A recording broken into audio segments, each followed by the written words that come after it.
Welcome, time travelers. SolaTales here, and tonight's adventure takes us back to 1347 England, where we'll join 16-year-old Marguerite, the spice merchant's daughter, as she and her friends explore the bustling market town of Whitmore, discovering exotic treasures from distant lands, from precious saffron worth more than gold to silks that have traveled the ancient trade routes from Constantinople. So, dim the lights, sit back, and relax. The first pale light of dawn crept through the narrow diamond-paned windows of Master Edmund's stone house. The building stood 3 stories tall on Market Street, its timber frame painted in warm ochre, with carved wooden shutters that had weathered countless seasons. Like all respectable merchant houses of the time, the ground floor served as both shop and warehouse, while the family lived in the chambers above. Marguerite stirred in her narrow bed, wrapped in woolen blankets, dyed a soft blue with precious woad. At 16 years of age, she was her father's pride, intelligent, well-spoken, and already skilled in the intricate art of spice trading that had made their family prosperous. Her father, Master Edmund, held membership in both the Spices Guild and the prestigious Merchant Guild, positions that required not only wealth, but also reputation and careful adherence to the ancient laws that governed trade in medieval England. The house itself told the story of their success. The walls were built of local limestone, quarried from the hills beyond the town, and the floors were laid with smooth flagstones that stayed cool even in summer. Tapestries woven in Flanders hung upon the walls, depicting scenes of merchants and their wares, while iron-bound chests held the family's most precious possessions. The scent of cinnamon, nutmeg, and dry ginger permeated every corner, a permanent reminder of the exotic goods that traveled thousands of miles to reach their humble English market town. Market Day in Whitmore occurred twice weekly, on Wednesdays and Saturdays, as decreed by royal charter, granted nearly 2 centuries earlier. This privilege was not lightly given. Market towns were carefully regulated by the Crown, for they represented significant sources of tax revenue through tolls, stall fees, and the ancient right of the king to claim a portion of all goods sold. The market cross, carved from pale stone and standing 12 feet tall in the center of the square, bore witness to countless transactions and served as the official heart of all commercial activity. As Marguerite rose and dressed in her linen chemise, followed by a kirtle of fine green wool, she could hear the familiar sounds of the town awakening. Church bells from St. Mary's Tower rang out the hour of prime, calling the faithful to morning prayers. Wooden shutters creaked open along the street as shopkeepers and artisans prepared for the day's business. The rhythmic sound of hammering echoed from the smithy, where Master Robert was already at work, heating iron in his forge to fashion the countless metal implements that kept medieval life functioning. The guild system that governed Whitmore, like all English market towns, was both complex and essential to daily life. Each craft and trade operated under strict regulations passed down through generations.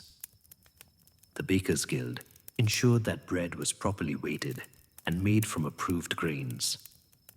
The Weavers' Guild maintained standards for cloth quality and dye fastness. The Spicers' Guild, to which Marguerite's father belonged, controlled the import and sale of the precious seasonings that transformed simple meals into feasts and preserved food through the long winter months. Today would be particularly special, for Marguerite was to be accompanied by her 3 closest friends. Agnes, daughter of Master William the baker, whose family had provided bread to the town for 4 generations.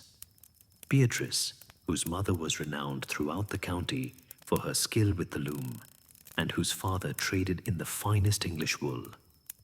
And young Thomas, barely 14, but already apprenticed to the town scribe, a position of considerable importance in an age when few could read or write.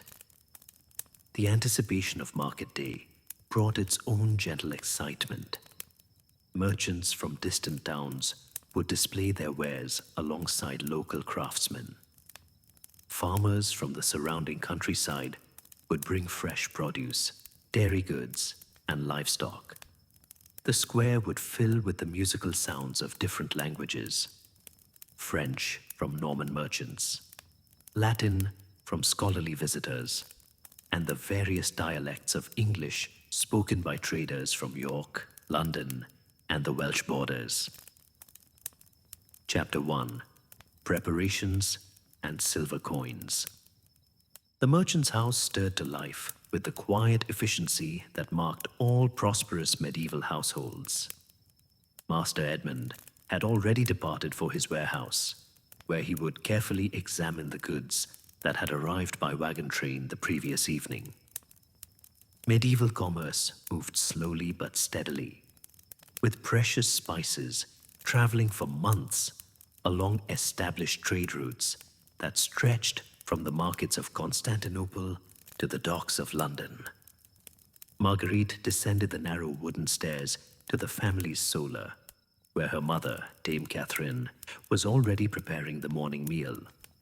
The solar served as both dining room and family gathering place, warmed by a carefully tended hearth and lit by tall windows that faced east to catch the morning sun. The walls were whitewashed and decorated with painted designs in red and gold, while herbs hung in dried bundles from the oak beams: lavender for sweetness, rosemary for preservation, and sage for cooking. "Good morrow, daughter," Dame Catherine greeted her with a gentle smile. "Your father has left silver for your market purchases." She indicated a small leather pouch that sat beside Marguerite's wooden bowl. The pouch contained a careful selection of coins that represented the complex monetary system of medieval England. The heavy silver pennies, each bearing the image of King Edward III, were the backbone of English currency. These coins were hammered by hand at the royal mints, making each one slightly unique in thickness and weight. A single penny could purchase a loaf of bread or a pint of ale, making it substantial currency for everyday transactions.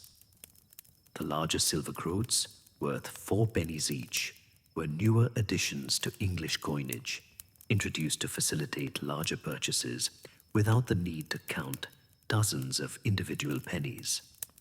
Master Edmund had also included several foreign coins in the pouch: Venetian ducats of pure gold that gleamed softly in the morning light, and silver denarii from the Italian city-states, where many of the finest spices originated.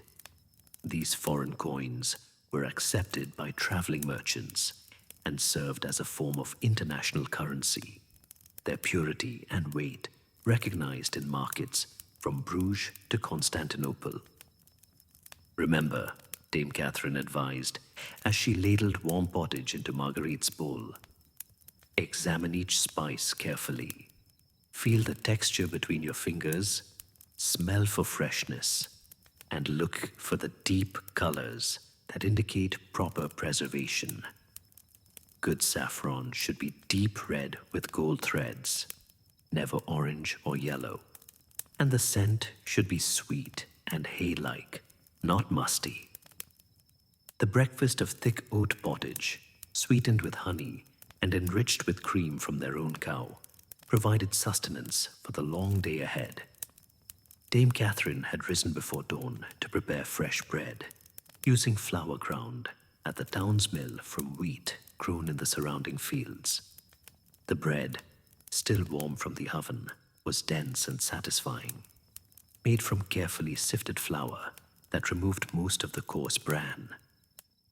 As they ate, Dame Catherine shared her knowledge of the textile arts, When selecting wool, she explained, run your hand against the grain to test for coarseness.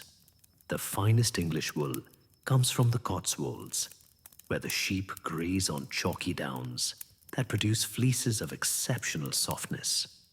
Flemish weavers have made it into cloth so fine that it rivals silk for smoothness, though it lacks silk's lustrous sheen.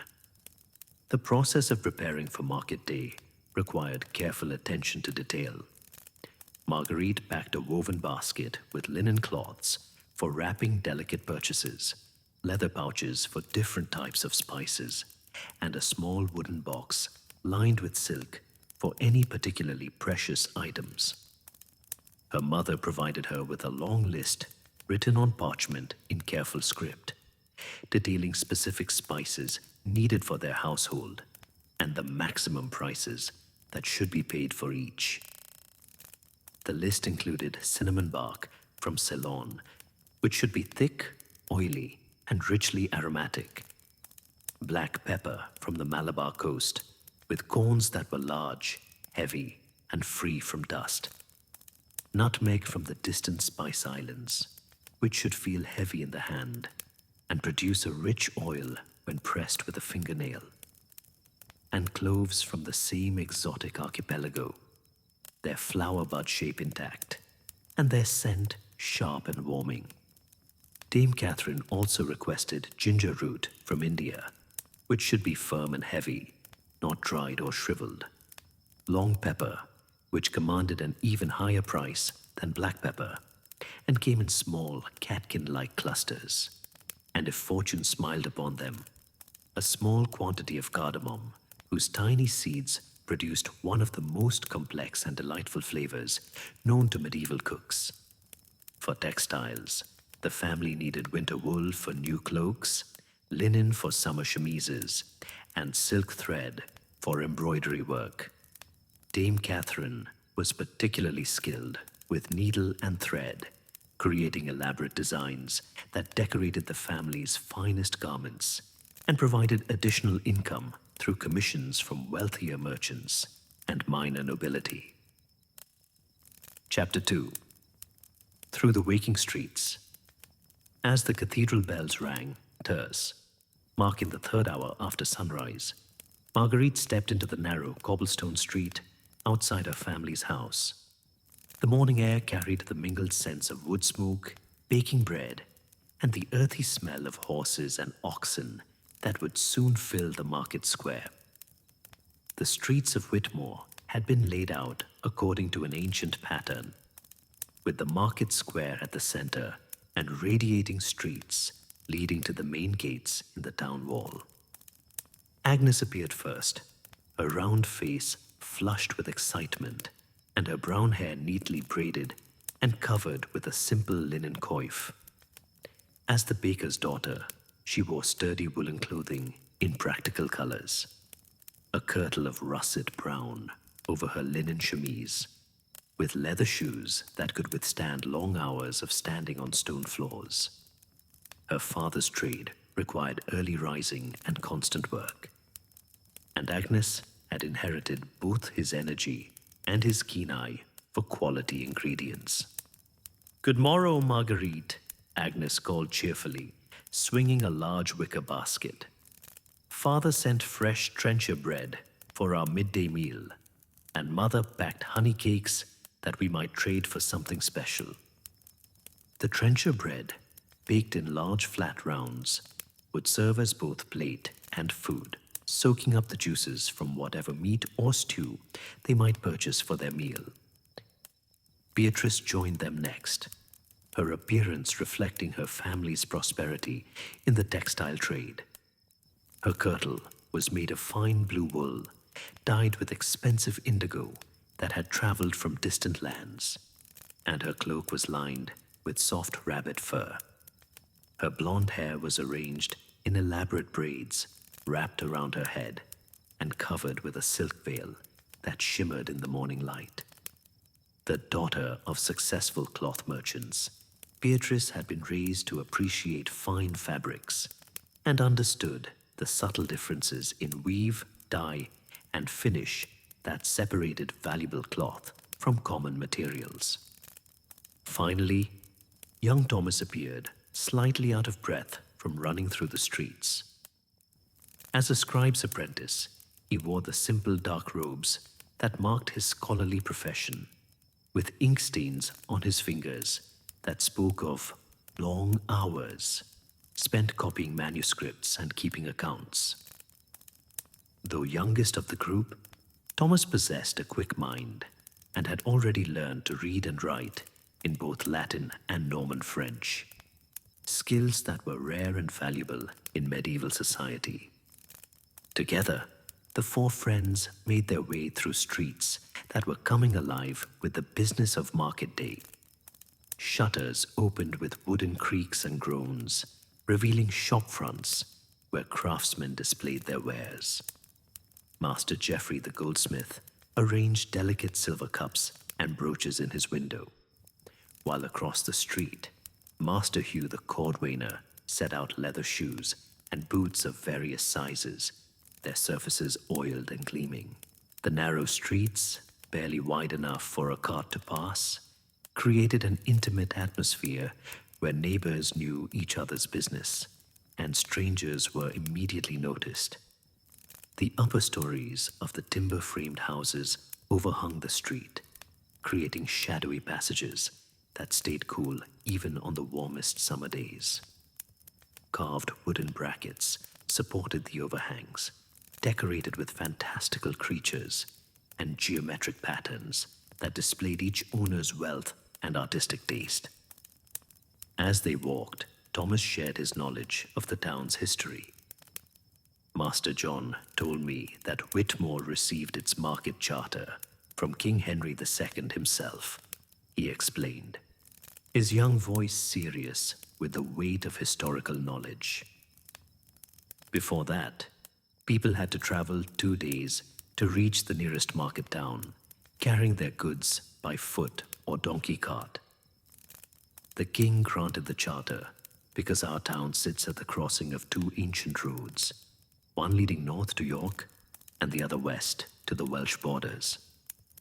The medieval system of timekeeping governed their progress through the town. Church bells marked not only the hours of prayer, but also the rhythms of daily life. Craftsmen began work at sunrise, broke for the midday meal when the sun reached its zenith, and continued until the evening bells called them to rest. Market hours were similarly regulated, beginning at dawn and ending at sunset, with specific times designated for different types of trade. The group passed the town well, where servants and housewives gathered to draw water in wooden buckets and clay jugs. The well, lined with fitted stones and covered by a wooden roof, provided the town's primary source of fresh water. Around it, women chatted about household matters, shared news, and arranged informal exchanges of goods and services that supplemented the formal market trade. Near the market square, they encountered increasing numbers of people, all moving in the same direction with baskets, pouches, and carts. Farmers drove small herds of sheep and goats toward the livestock pens, while their wives carried baskets of eggs, cheese wheels wrapped in cloth, and earthenware crocks filled with fresh butter. Traveling merchants guided pack trains of horses and mules loaded with goods from distant towns and foreign lands. Chapter 3. The Realm of Exotic Spices. The market square of Whitmore spread before them like a medieval tapestry come to life. Wooden stalls arranged in orderly rows created narrow aisles that buzzed with activity, while the ancient market cross stood sentinel at the center, its carved stone surface worn smooth by centuries of weather and countless hands that had touched it for luck before important purchases. Master Giovanni's spice stall occupied a prime location near the market cross, its position earned through years of reliable trade and the substantial fees he paid for the privilege. The Italian merchant had traveled north from London, where ships from Venice and Genoa unloaded their precious cargoes at the busy docks along the Thames. His stall was a marvel of organization and display, with wooden boxes, earthenware jars, and leather sacks arranged to showcase the exotic treasures within. Buongiorno, young mistress. Master Giovanni greeted Marguerite with a respectful bow, his accent in English mixed with musical Italian phrases. Your esteemed father spoke with me yesterday evening. I have set aside some particularly fine specimens for your consideration. The merchant's clothing reflected his prosperity. A long robe of deep purple wool, lined with silk, and secured with a belt of tooled leather, studded with silver ornaments. His pointed shoes, fashionable among wealthy merchants, were made of soft leather dyed black and decorated with intricate stitching. The spice merchant's wares represented the culmination of trade routes that stretched across the known world. Cinnamon bark, carefully peeled from trees that grew only in Ceylon, arrived in London after a journey that took nearly a year. The precious bark was harvested during the rainy season when it could be peeled in long strips, then dried until it curled into the familiar quills that European cooks prized so highly. Master Giovanni lifted a piece of cinnamon bark for Marguerite's inspection. Feel the thickness, he instructed, placing it in her palm. True Ceylon cinnamon is thin and delicate, not like the cassia bark that some merchants try to pass off as the genuine article. Smell the sweetness. It should remind you of flowers and honey, with just a hint of warmth that tingles in your nose. The cinnamon was indeed exceptional, its papery texture yielding slightly to gentle pressure and releasing an aroma so complex and inviting that Marguerite could almost taste the exotic dishes it would enhance. Master Giovanni carefully weighed out 2 ounces on his bronze scales, the counterweights precisely calibrated to ensure honest measure, a requirement strictly enforced by the guild inspectors who made regular rounds of the market. Black pepper, known as black gold among spice traders, filled several large sacks behind the merchant's counter. The peppercorns had traveled from the Malabar coast of India, loaded onto Arab dhows that sailed the monsoon winds across the Indian Ocean to the ports of the Red Sea. From there, they made their way by caravan to Constantinople, then by Venetian galley to London, each step in the journey adding to their final cost. The best pepper should be heavy and uniform in size, Master Giovanni explained, pouring a handful of the dark spheres into Marguerite's palm. These corns are from the Western Ghats, where the climate is perfect for growing the finest pepper vines. See how they glisten slightly. That is the oil that gives pepper its fire. Cheap pepper is dusty and light, often mixed with inferior varieties or even crushed stones to add weight. Agnes leaned in to examine the pepper, her baker's training making her appreciate quality ingredients. My father says, good pepper should make your eyes water when you grind it fresh, she observed. Master Giovanni nodded approvingly and offered her a single peppercorn to crush between her teeth. The immediate burst of heat and complex flavor made her eyes indeed water, but she smiled with pleasure at the intensity of the spice. Nutmeg commanded even higher prices than pepper, for it came from trees that grew on only a few small islands in the distant Spice Islands, known to geographers as the Moluccas. The oval seeds, about the size of a large grape, were carefully packed in wooden boxes to protect them during their long journey. Master Giovanni handled each nutmeg with reverence, explaining that a single tree might produce only a few pounds of the precious spice each year. The Portuguese sailors tell tales of these islands, Thomas said eagerly, his scribe's training making him hungry for knowledge of distant lands. They say the trees grow nowhere else in all the world, and that the natives guard them more carefully than gold.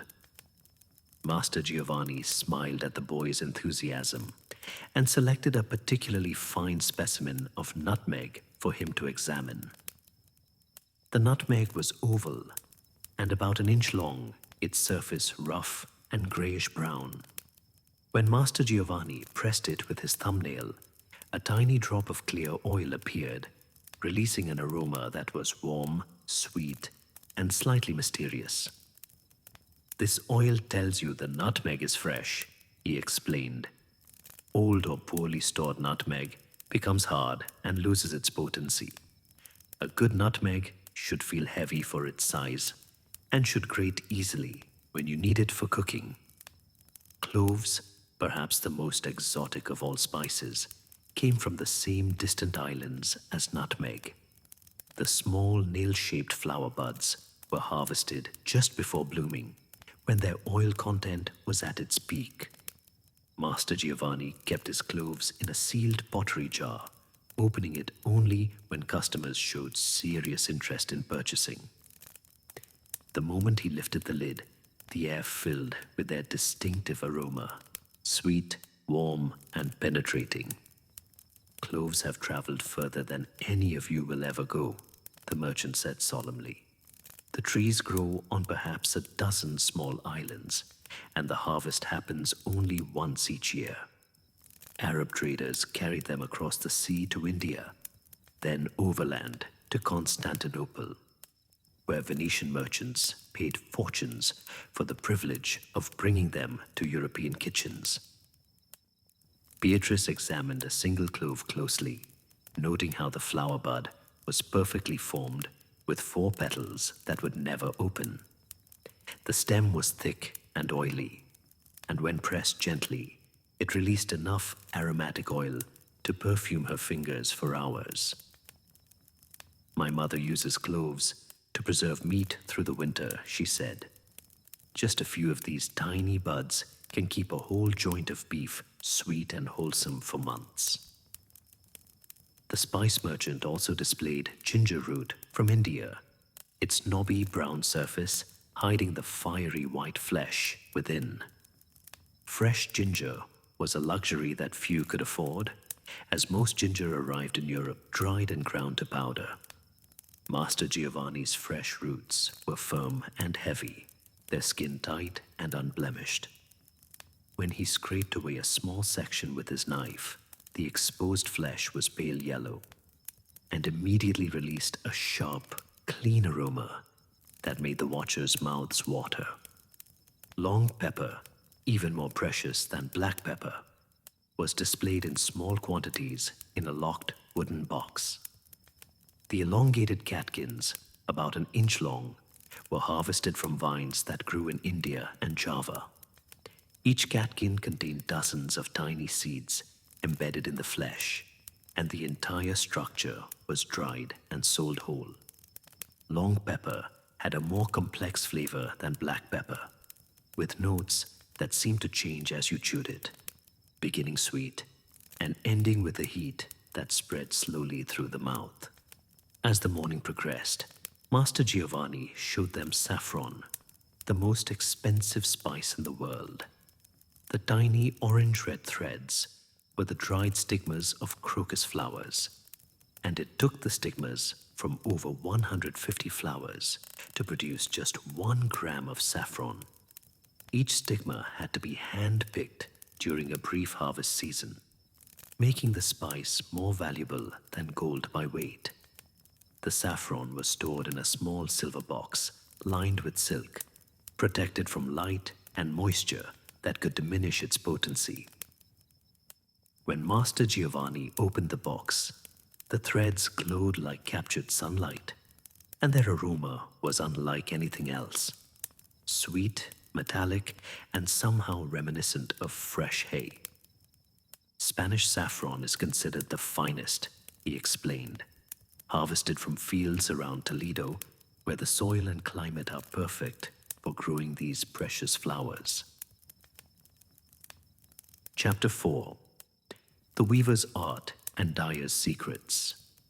Leaving Master Giovanni with promises to return before the market's end, the four friends made their way to the textile quarter of the market square. Here, the stalls were larger and more permanent, some built with wooden frames and canvas roofs to protect valuable fabrics from rain and sun. The air was filled with the earthy scent of raw wool, the sharp smell of dyes, and the subtle perfume of finished cloth that spoke of skilled craftsmanship and careful finishing. Master Peter the draper had arranged his goods with an artist's eye for display. Bolts of cloth stood upright in wooden racks, their cut ends carefully folded to show the quality of the weave. Fine English wool in natural cream and grey occupied places of honor, while cloth dyed in rich colors filled the remaining spaces. Deep blue from woad, warm red from madder root, and golden yellow from costly saffron. "Good morning, young mistresses," Master Peter greeted them with the practiced courtesy of a successful merchant. His own clothing advertised his trade, a long gown of fine scarlet wool lined with silk, and a hat of felted beaver fur that had cost more than many craftsmen earned in a year. "I have just received a shipment of Flemish cloth from Bruges, woven from the finest English wool, but finished by masters whose skills are legendary throughout Europe." Beatrice stepped forward eagerly, her knowledge of textiles making her the group's expert in such matters. Her fingers moved expertly over the cloth, testing the weave's tightness, the evenness of the threads, and the way the fabric draped when lifted.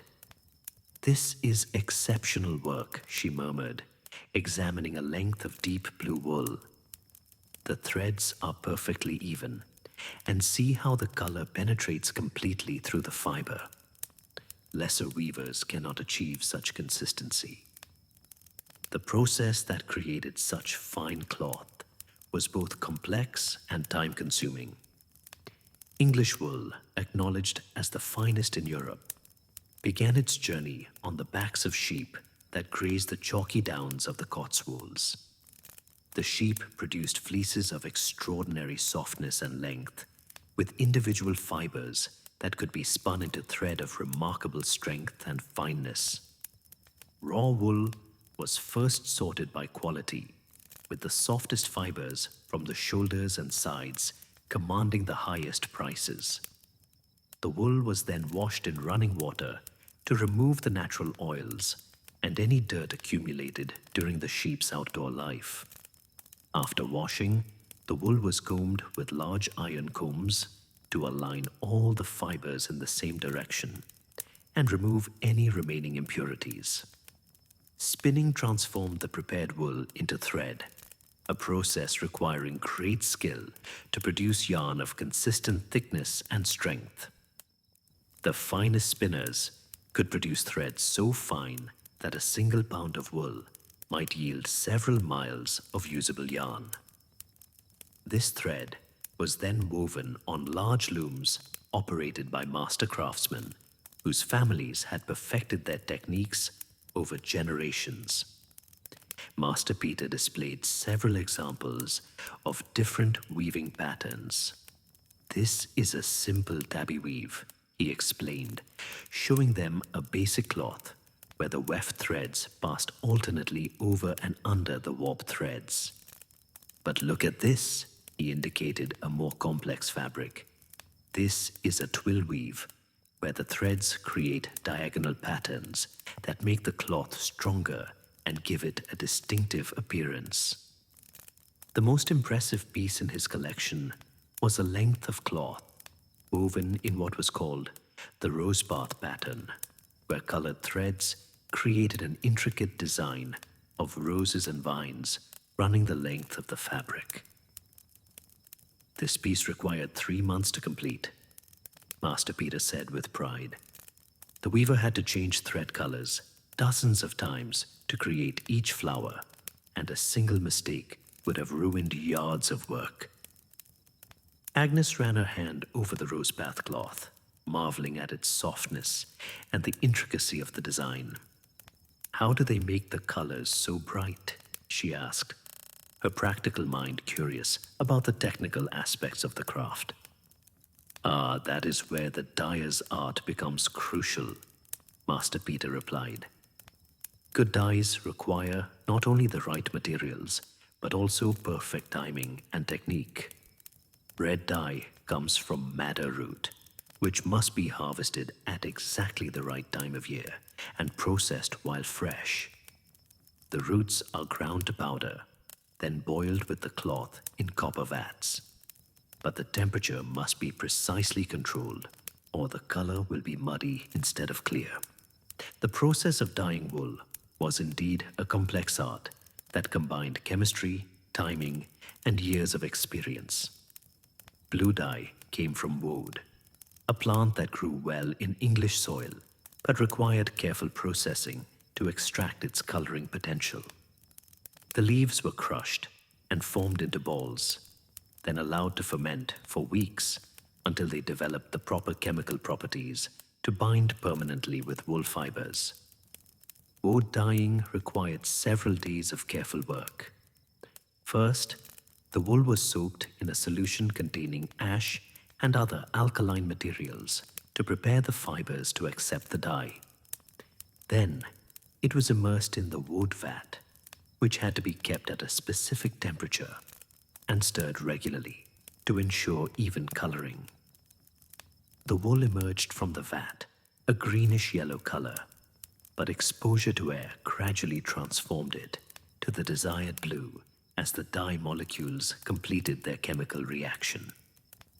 Yellow dyes came from several sources, but the finest and most permanent came from saffron, the same precious spice that flavored food. A few threads of saffron could dye several yards of silk, a beautiful golden color that would not fade even after years of wear.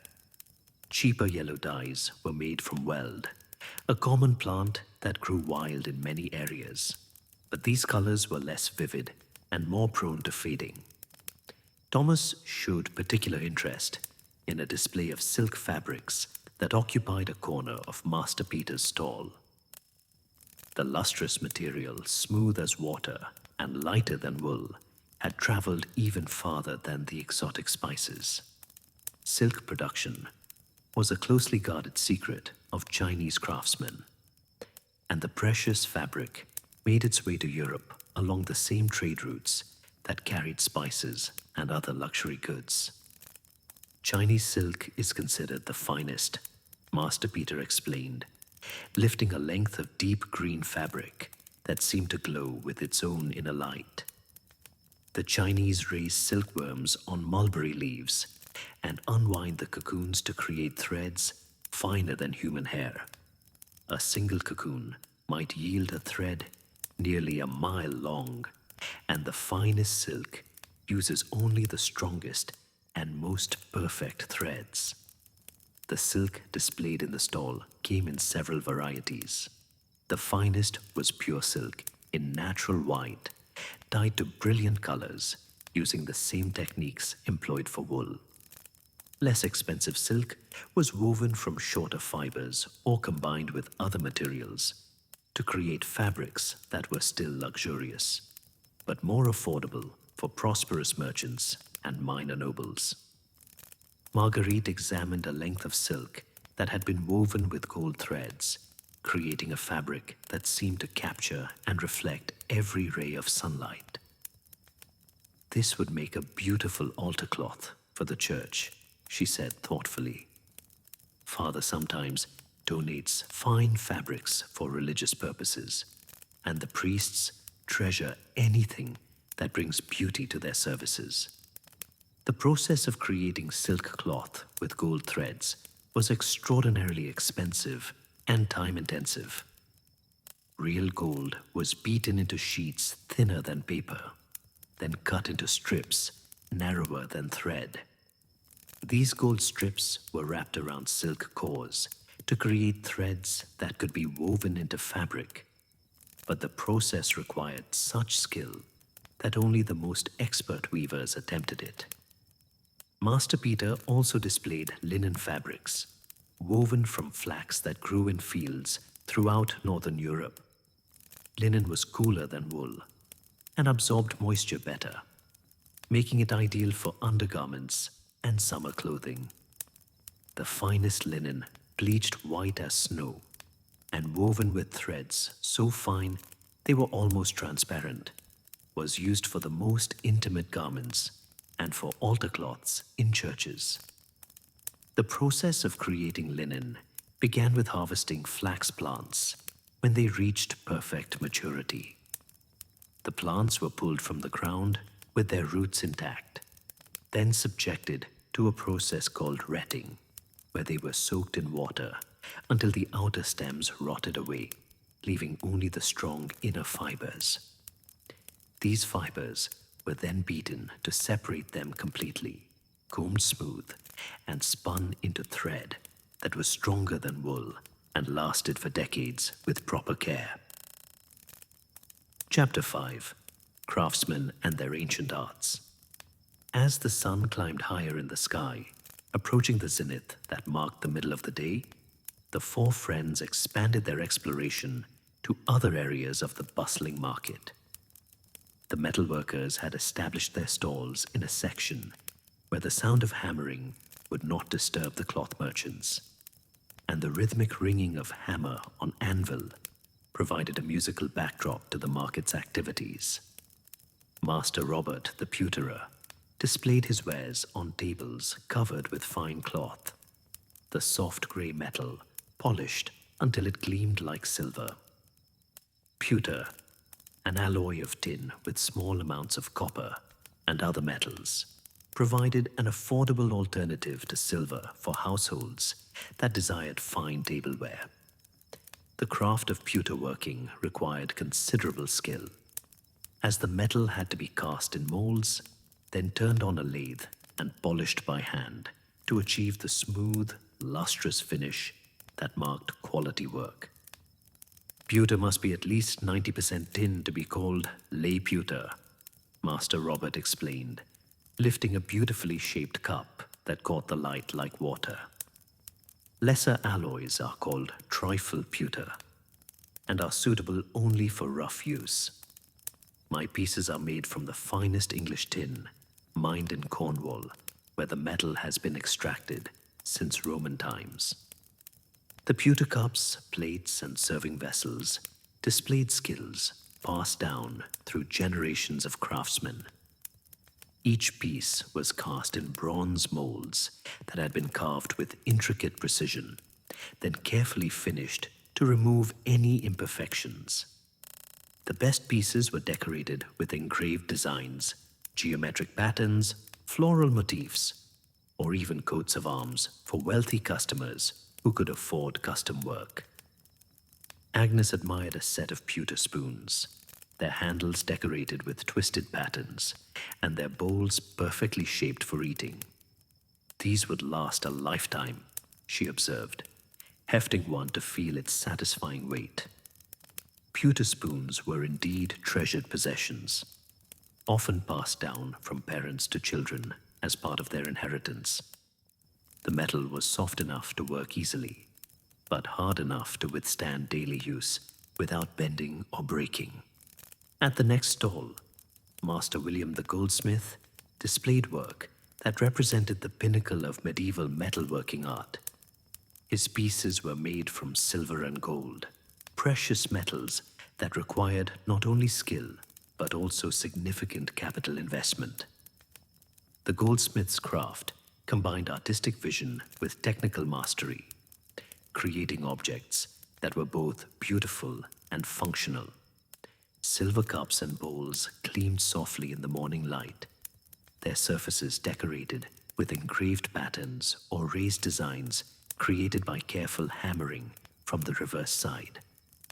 The silver used in such work was sterling silver, an alloy that contained 92.5% pure silver, mixed with copper to provide strength and durability. Pure silver was too soft for practical use, but the sterling alloy created objects that would last for centuries with proper care. Gold jewelry occupied a place of special honor in Master William's display. Rings set with precious stones, brooches for fastening cloaks, and delicate chains for wearing around the neck represented hours of painstaking work.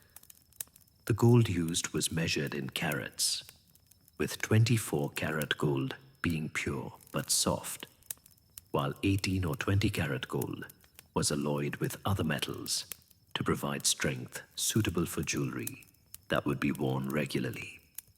Thomas showed particular interest in the goldsmith's tools, which were displayed alongside the finished work. Tiny hammers for shaping metal, files for smoothing surfaces, and gravers for cutting decorative lines were made from the finest steel and represented a significant investment for any craftsman. Master John told me that a goldsmith's tools are often worth more than many people's entire possessions, he said respectfully. The bookbinder's stall attracted Thomas like a magnet, for books represented the ultimate luxury in an age when literacy was rare and each volume was created entirely by hand. Master Nicholas the bookbinder displayed several completed volumes alongside examples of his work in progress, showing customers the complex process involved in creating a medieval book. Parchment, made from carefully prepared animal skins, provided the writing surface for the finest books. Sheepskin was most common for everyday use, but the most prestigious volumes were written on vellum made from calfskin, which provided a smoother, whiter surface that took ink beautifully and would last for centuries. Each skin had to be soaked, scraped, stretched, and treated with lime before it was suitable for writing. A single book might require the skins of an entire flock of sheep, Master Nicholas explained, showing them a large volume of church music. This psalter contains over 300 pages, each one carefully prepared and written by hand. The scribe who copied the text spent nearly 2 years completing the work, writing only during daylight hours, when the light was good enough to prevent mistakes. The process of creating illuminated manuscripts was even more complex and expensive. After the scribe completed the text, artists added decorative initial letters, border designs, and sometimes full-page illustrations painted in brilliant colors made from costly pigments. Gold leaf was applied to create letters and designs that literally glowed in candlelight, justifying the term illuminated for such magnificent books. The pigments used in manuscript illumination came from sources as exotic as the spices in Master Giovanni's stall. Ultramarine blue was made from lapis lazuli, a semi-precious stone that came from mines in distant Afghanistan. The stone had to be ground to powder and mixed with egg white and other binding agents to create paint that would adhere properly to parchment and maintain its brilliant color for centuries. Red pigment came from several sources, including vermilion made from mercury and sulfur, and organic reds derived from insects or plant materials. The finest red was made from cinnabar, a mineral form of mercury sulfide that produced a color so intense it seemed to glow from within. Green came from malachite, a copper-based mineral, while yellow was often made from orpiment, an arsenic-based mineral that produced brilliant golden tones despite its poisonous nature. The binding process that held a medieval book together was itself a craft requiring years of training. After the pages were written and illuminated, they were folded into signatures, groups of pages that would be sewn together along the spine. The signatures were then sewn to leather cords or hemp bands, creating a flexible but strong binding that would allow the book to be opened repeatedly without damage. The wooden covers that protected the pages were usually made from oak or beech, carefully planed smooth and sometimes carved with decorative patterns.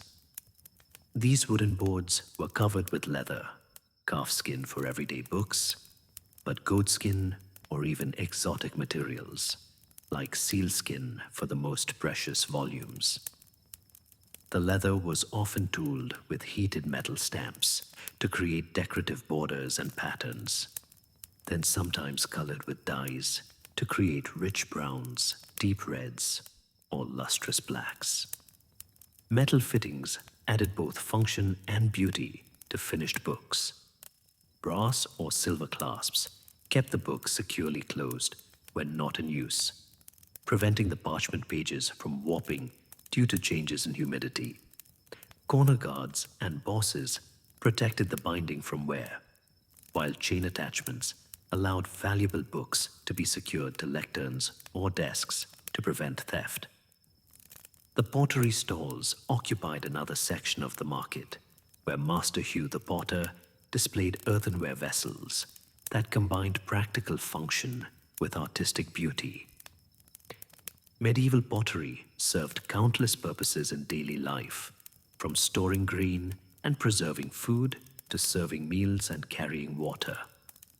The craft of pottery making required not only skill in shaping clay, but also knowledge of glazes and firing techniques that transformed simple earth into durable, beautiful objects. Clay for the finest pottery came from deposits where it had aged naturally for years, developing the fine texture and plasticity that allowed potters to create thin-walled vessels of exceptional quality. The clay was first purified by removing stones, roots, and other impurities, then aged further in damp cellars where bacterial action continued to improve its working properties. Master Hugh demonstrated the potter's wheel, a simple but ingenious device that had remained essentially unchanged for thousands of years. A heavy stone disc, spun by foot power, provided the momentum needed to shape clay into perfectly round vessels. The potter's skilled hands guided the clay as it rose from a lump into bowls, jugs, and jars with walls of even thickness and graceful proportions. The secret is in feeling the clay's response, Master Hugh explained, his hands moving confidently as he shaped a small bowl. The clay will tell you what it wants to become, but you must listen carefully and work with it, not against it. Too much pressure will collapse the walls, but too little will leave them uneven and weak. Glazing transformed plain earthenware into objects of lasting beauty and improved functionality. The glazes were made from various minerals ground to powder and mixed with water to create liquid coatings that were applied to the pottery before final firing. Lead glazes produced brilliant colors and high gloss, but required careful handling due to their toxic nature. Tin glazes created the white, opaque surfaces that allowed potters to paint intricate designs in colored glazes. The firing process that hardened pottery and set the glazes required precise control of temperature and atmosphere within the kiln. Master Hugh's kiln was built of fire-resistant bricks and designed to reach temperatures that would vitrify the clay body while properly maturing the glaze. The firing process took several days, beginning with slow heating to drive out remaining moisture, then rapid heating to the maximum temperature, followed by carefully controlled cooling that prevented cracking from thermal stress. Different types of pottery served specific purposes in medieval households. Large storage jars, some standing as tall as a person, held grain, oil, or wine for long-term storage. Their thick walls and tight-fitting lids protected contents from rodents and insects, while allowing the pottery to breathe enough to prevent spoilage. Smaller vessels included pitchers for serving wine or ale, bowls for mixing and serving food, and specialized forms like oil lamps and money boxes. Decorated pottery represented the pinnacle of the potter's art, combining technical skill with artistic vision. Some pieces were decorated before firing with painted designs applied directly to the clay surface. Others received their decoration during the glazing process, with colored glazes applied in patterns that flowed and blended during firing to create unique effects that could never be exactly duplicated. Chapter 6: The Ancient Dance of Commerce. As the sun reached its highest point in the sky, casting short shadows in the market square, the four friends paused to observe the intricate dance of medieval commerce that surrounded them. Every transaction followed customs and protocols that had evolved over centuries, creating a complex system of trust, reputation, and mutual obligation that made trade possible across vast distances and between strangers who might never meet again. The art of bargaining was central to medieval commerce, but it followed unwritten rules that protected both buyers and sellers from exploitation. A merchant who consistently overcharged would soon find his reputation ruined and his business destroyed. For word traveled quickly among the network of traders who moved from market to market throughout the region.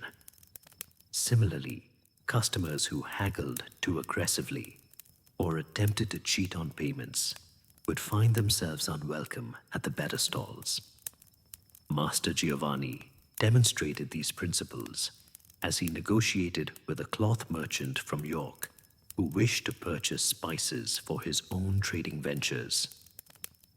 The two men began with elaborate courtesies, inquiring about each other's health, the success of their respective journeys, and the welfare of mutual acquaintances in distant markets. This preliminary conversation served multiple purposes, establishing each man's reputation and connections, while allowing both parties to assess the other's knowledge and reliability.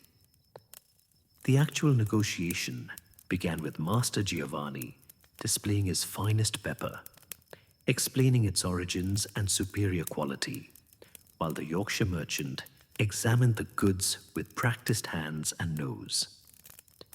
The asking price was stated formally, followed by an equally formal expression of shock and dismay from the potential buyer. This ritualistic response was expected and caused no offense, being merely the opening move in a complex game that both men understood perfectly. Counteroffers and justifications flowed back and forth, each man citing market conditions in distant cities, the difficulties of transport, and the quality of the goods under discussion. Master Giovanni mentioned the dangers his spices had survived during their long journey from the Indian Ocean to the English market, while the Yorkshire merchant spoke of the challenges he faced in selling exotic goods to customers who might prefer familiar local products. The negotiation might have continued for an hour or more, but both men were experienced traders who understood the rhythm of such discussions. Gradually, the gap between asking price and offered price narrowed until they reached a figure that both could accept with dignity intact. The final price was sealed with a handshake and witnessed by several bystanders, creating a binding agreement that was as legally enforceable as any written contract. Payment in medieval markets involved complexities that reflected the international nature of trade and the absence of standardized currencies. Master Giovanni's scales, included a set of bronze weights calibrated to different monetary systems: English pennies and groats, French deniers, Flemish florins, and Italian ducats all had different weights and silver contents. Experienced merchants carried small test files and touchstones that allowed them to verify the purity of precious metal coins and detect counterfeits that appeared regularly in international trade. The Yorkshire merchant paid with a combination of English silver and Flemish gold, each coin examined carefully before acceptance. Foreign coins were valued not only for their official worth, but also for their reputation and the likelihood that they would be accepted in other markets. Venetian ducats, for example, were prized throughout Europe for their consistent weight and purity, while coins from smaller or less stable regions might be accepted only at a discount. Credit arrangements added another layer of complexity to medieval commerce. Established merchants with good reputations could often purchase goods on credit, promising payment at future markets or through agents in distant cities. These arrangements required careful record keeping and an extensive network of trusted associates who could verify a merchant's financial standing and collect debts when necessary. Thomas watched with fascination as Master Giovanni recorded each transaction in a leather-bound ledger, using a system of notation that combined Roman numerals with symbols representing different types of goods and currencies. Literacy was rare enough that many merchants relied on memory and informal records, but the most successful traders maintained detailed accounts that allowed them to track profits, monitor market trends, and plan future purchases. The guild system that governed medieval trade provided a framework of regulation and mutual support that made complex commercial relationships possible. Each craft guild maintained strict standards for the quality of goods produced by its members, while merchant guilds established rules for trading practices and provided mechanisms for resolving disputes between their members. Guild regulations covered every aspect of trade, from the hours when markets could operate to the maximum profits that members could charge for specific goods. These rules were not arbitrary restrictions, but carefully developed standards that balanced the interests of producers, merchants, and consumers. By maintaining quality standards and preventing excessive profiteering, the guilds ensured that medieval markets remained stable and trustworthy institutions. The enforcement of guild regulations was a community responsibility that involved not only guild officers, but also market officials appointed by the town government and royal representatives who collected taxes on behalf of the crown. Market inspectors made regular rounds, examining goods for quality and ensuring that merchants used honest weights and measures. Violations could result in fines, confiscation of goods, or even expulsion from the guild, punishments that could destroy a merchant's livelihood. Agnes observed with interest as a guild inspector examined bread offered for sale by a traveling baker. The inspector used official weights to verify that each loaf met the required minimum weight, then broke open several loaves to examine their color and texture. Medieval bread regulations were particularly strict because bread was the foundation of most people's diet, and cheating on weight or quality could cause real hardship for customers who depended on their daily bread for survival. The inspector's approval was marked by pressing an official seal into the crust of each approved loaf, creating a visible guarantee of quality that customers could trust.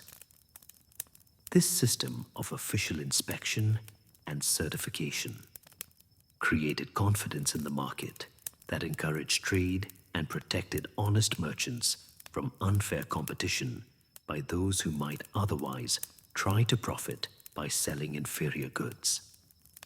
Banking services, though rudimentary by modern standards, played an increasingly important role in medieval commerce. Italian merchant families had developed sophisticated methods for transferring money across long distances without the risks associated with carrying large quantities of gold and silver coins. Letters of credit allowed merchants to deposit money in one city and withdraw equivalent amounts in another, while careful record keeping ensured that accounts remained accurate across the complex network of medieval trade routes. Chapter 7. The Gentle Close of Day. As the afternoon shadows began to lengthen across the cobblestones of Whitmore's Market Square, a gentle fatigue settled over the bustling scene. The four friends had spent hours exploring every corner of the market, their baskets and pouches now heavy with carefully selected treasures that would enhance their households for months to come. Marguerite's purchases reflected both her family's prosperity and her own developing expertise in the spice trade. Wrapped carefully in linen cloths and stored in leather pouches, she carried cinnamon bark from Ceylon, black pepper from the Malabar coast, and a small but precious quantity of saffron that would transform simple dishes into feasts worthy of celebration.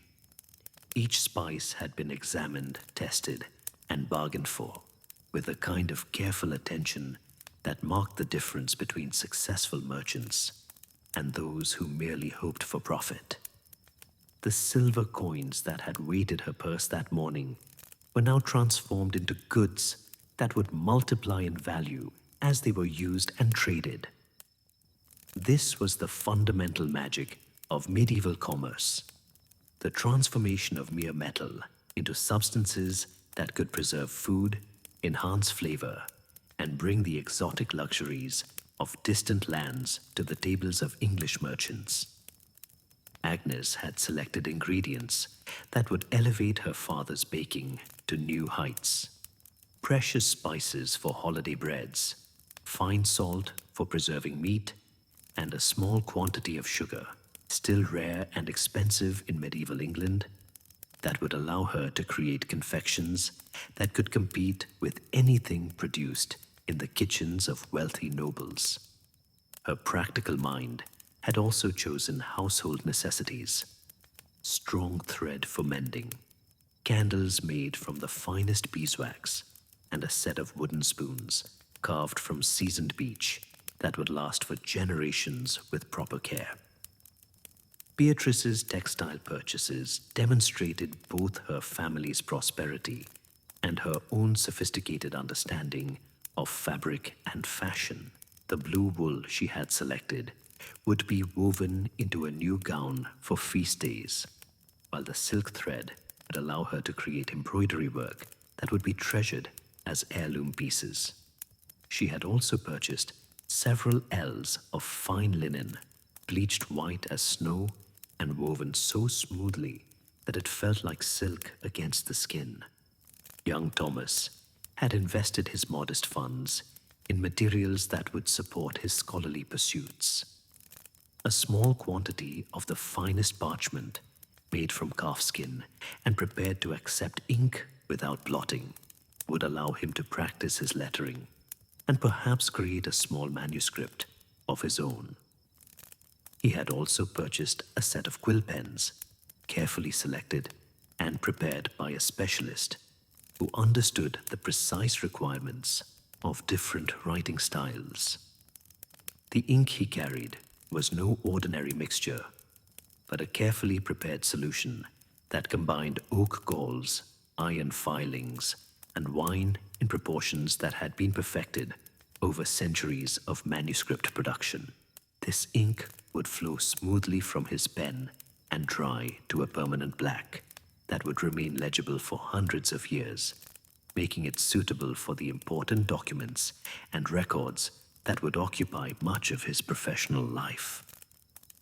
As the merchants began the slow process of packing their remaining goods for transport to the next market, the friends made their final purchases with the kind of leisurely deliberation that marked the end of a successful day.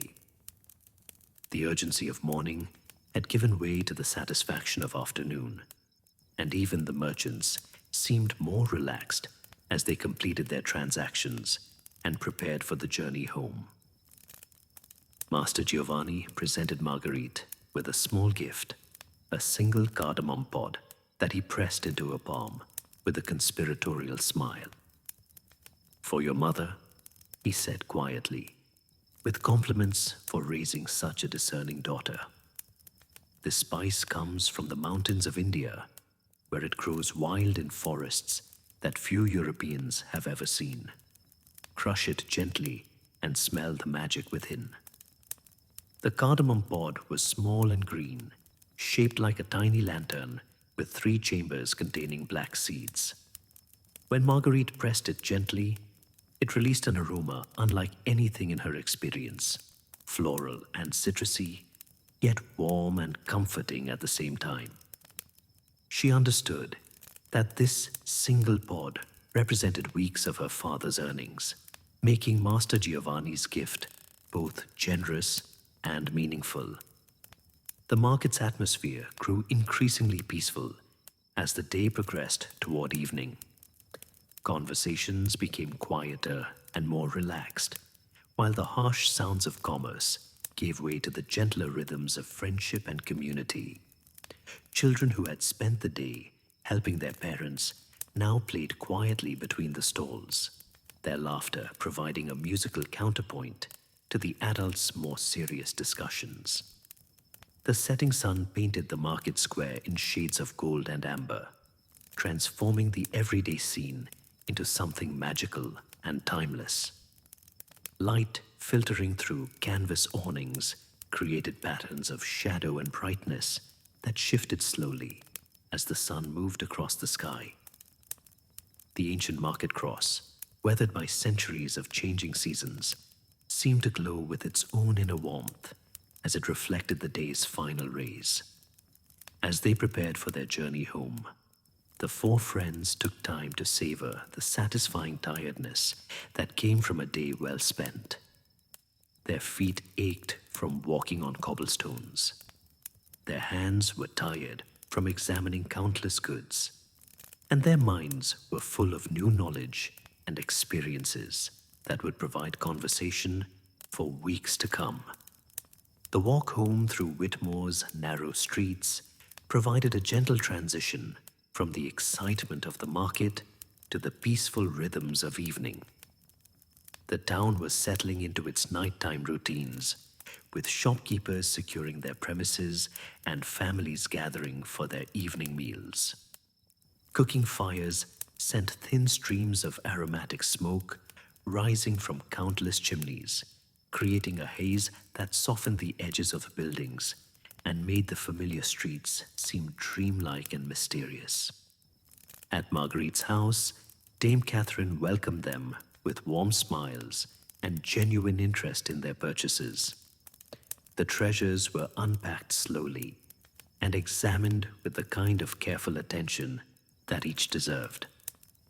The spices were transferred to proper storage containers, dark pottery jars with tight-fitting lids that would preserve their potency for months or even years.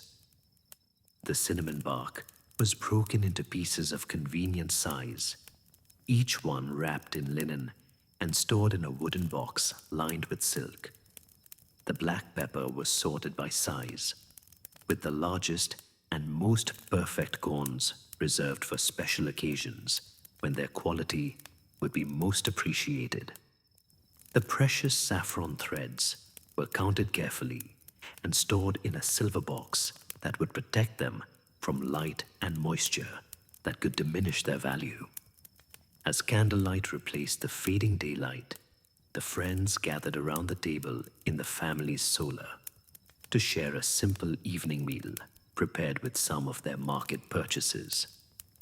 Fresh bread from Agnes's family bakery provided the foundation for their repast, while cheese aged in cool cellars and meat preserved with exotic spices created a feast that celebrated both their successful day and the ancient traditions of hospitality that made such gatherings meaningful.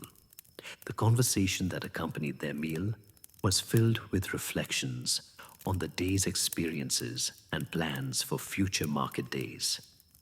Each friend had discovered new interests and made connections that would influence their choices for years to come. Thomas spoke eagerly of the books he had seen and his plans to save money for a volume of his own, while Beatrice described the embroidery patterns she would create with her new silk threads. As the evening progressed and fatigue deepened, the friends prepared to part company and return to their respective homes. The bonds of friendship that had been strengthened by their shared adventure would carry them through the quiet days between markets, when the excitement of commerce gave way to the patient work of daily life. Marguerite climbed the narrow stairs to her chamber with a heart full of satisfaction and a mind already planning her next market day. The treasures she had acquired would provide pleasure and utility for months to come. But more important were the memories and knowledge she had gained.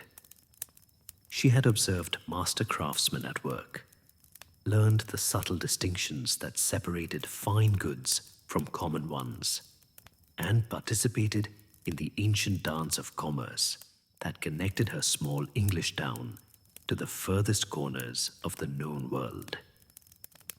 As she prepared for sleep, carefully arranging her purchases and reviewing the day's experiences, Marguerite felt the deep contentment that comes from time well spent and knowledge well gained. Outside her window, the market square lay empty and peaceful under the light of stars that shone down on sleeping merchants and dreaming customers alike. Tomorrow would bring new challenges and opportunities, but tonight offered the perfect rest that comes to those who have lived their days with purpose and joy. The gentle sounds of the sleeping town, the whisper of wind through narrow streets, the distant call of night watchmen making their rounds, and the soft settling of wooden beams in ancient houses created a lullaby that carried her toward dreams filled with the colors, textures, and aromas of the medieval world she had explored so thoroughly. In her dreams, she walked again through market stalls where impossible treasures waited to be discovered, where every merchant was honest and every bargain was fair, and where the simple act of choosing good cloth or selecting fine spices became an art form worthy of lifelong study. The spice merchant's daughter slept peacefully, surrounded by the fruits of her day's labor and the promise of countless more market days to come, each one offering new wonders to discover and new knowledge to gain in the endlessly fascinating world of medieval commerce.